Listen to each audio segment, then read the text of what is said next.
संचार टुडे में आपका स्वागत है। हर बार हम आपको एक नई मुहिम से जोड़ने का प्रयास करते हैं और एक नए व्यक्तित्व से मुखातिब कराते हैं। आज हमारे साथ मौजूद हैं रायपुर के समाज सेवी नीलकंठ त्रिपाठी साहब। नीलकंठ त्रिपाठी साहब, स्टूडियो में आपका बहुत बहुत स्वागत है। नमस्कार।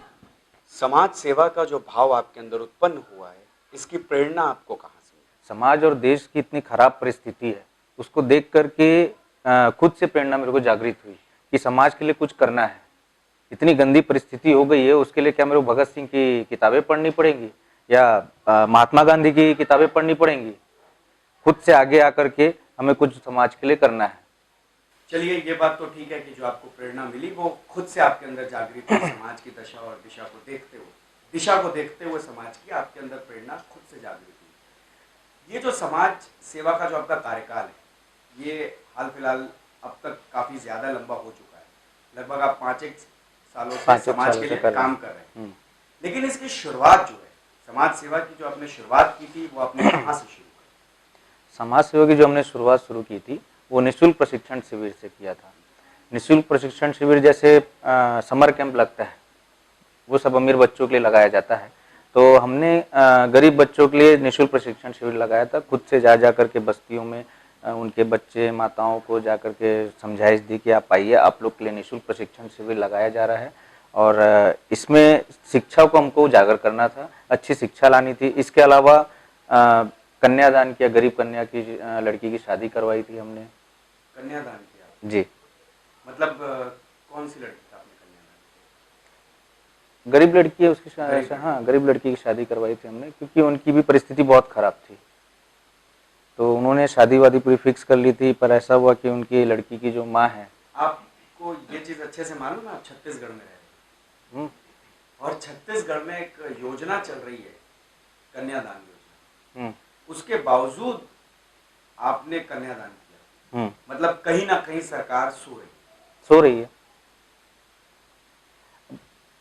छत्तीसगढ़ सरकार से कोई सहयोग मांगने भी जाता है कन्यादान के लिए, उसको बहुत बार दौड़ना पड़ता है। पहले तो हमारे जो मुख्यमंत्री है उनको मिलने के लिए 10 दिन लग जाएंगे। सुबह आओ शाम आओ, सुबह आओ शाम आओ, मुलाकात नहीं होती।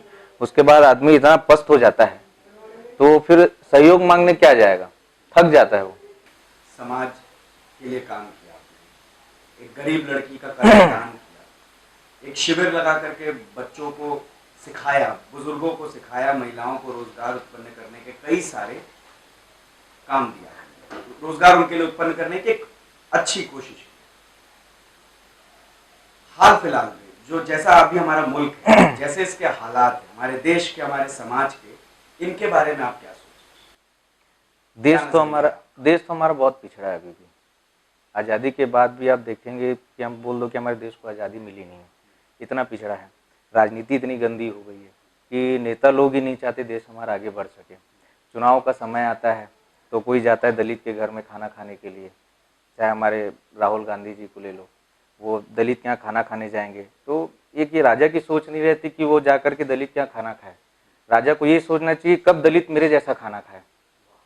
ऐसे ही अपने बीजेपी के देख लो, चुनाव का समय आता है हम राम मंदिर बनाएंगे, राम मंदिर बनाएंगे, एक मुद्दा उठाते हैं।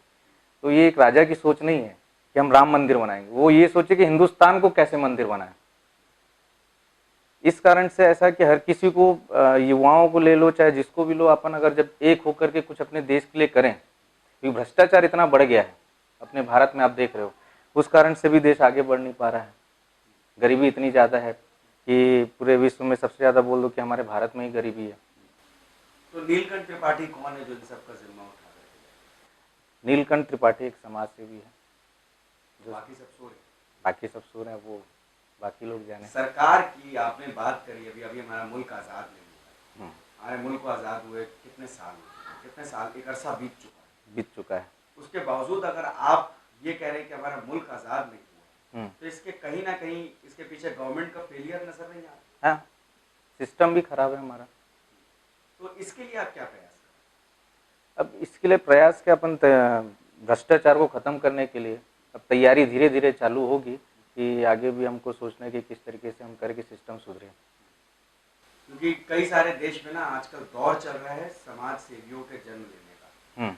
दिल्ली में अरविंद केजरीवाल पैदा हुए, फिर उन्होंने सियासत में आ गए, कई सारे लालचन उनके ऊपर लगाए गए। हम्म, या अन्ना हजारे को ले लीजिए, उन्होंने भी पहले एक मुहिम शुरू करी, फिर उसके बाद में वो नजर भी नहीं आया। शांत तो हो गए। आपकी जो मेंटालिटी है, आपका जो सोचना है, क्या आपने जो सोच रखा है वो आगे तक आप उसको एक मुकाम तक ले जा ले पाएंगे, जाएंगे।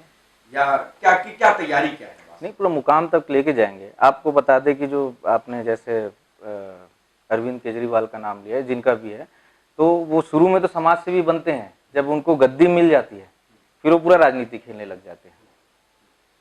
तो मैं चाहता हूं कि अगर वो कर भी रहे हैं, जिस तरह से पहले काम कर रहे थे वैसा अगर बाद में भी करें, गद्दी मिलने के बाद भी करें, तो हमेशा वो वहीं पर रहेंगे, फिर उनको चुनाव लड़ने की जरूरत ही नहीं रहेगी, जनता वैसे ही उनको चुनेगी। युवाओं की बात कर रहे हैं आप, और युवाओं को जोड़ना चाहते हैं जनधारा से आज भी, तो युवाओं के लिए, आप खुद एक युवा हैं जी, तो आपने युवाओं के लिए क्या सोचा, कैसे इनको समाज की जनधारा से जोड़ा जाए, देश की धारा से जोड़ा जाए? युवाओं को पहले तो जागरूक करना है हमारे हिंदुस्तान के लिए, कि कैसे हमारा क्या बोलते हैं हिंदुस्तान पिछड़ा होते जा रहा है।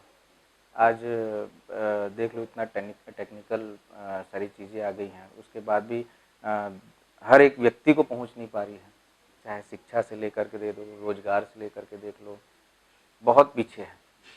तो हमको ये सब चीज़ें समझाना है वहाँ पे, जो देख रहे हैं युवा कई अभी मतलब देश नशा पत्ती के पीछे, कि नशे में धूत हैं, सुबह से चालू होते रात तक रहता है, इस कारण वो भी अपने क्या बोलते हैं आगे का भविष्य खराब कर रहे हैं। तो ये सब सुधार लाना है, नशे से युवाओं को दूर रखना है, और उनके लिए रोजगार उत्पन्न रोजगार किस उत्पन्न तरीके से करना है। नशे से दूर रख पाएंगे? अब ऐसा है कि समझाइश दे सकते हैं हम उनको, किस और तरीके से? क्या कि उनको जागरूक करेंगे, नशे सेवन ना करें? सेवन ना करे, इससे ये नुकसान हैं, सारा चीज़ उनको बताया जाएगा, या शिविर लगाया जाएगा जगह जगह पे युवाओं के लिए।